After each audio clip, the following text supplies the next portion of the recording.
I do like the tower setup and how the batteries can easily be removed and inserted.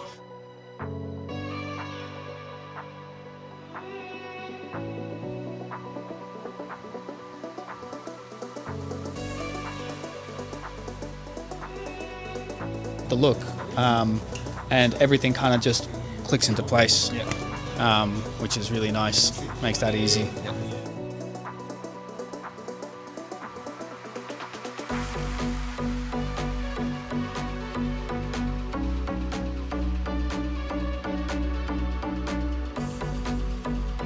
Having the options that ESS offers, you're a little bit ahead of the market at the moment with providing such a universal kind of unit that meets with this and meets with that. So I think that's really good.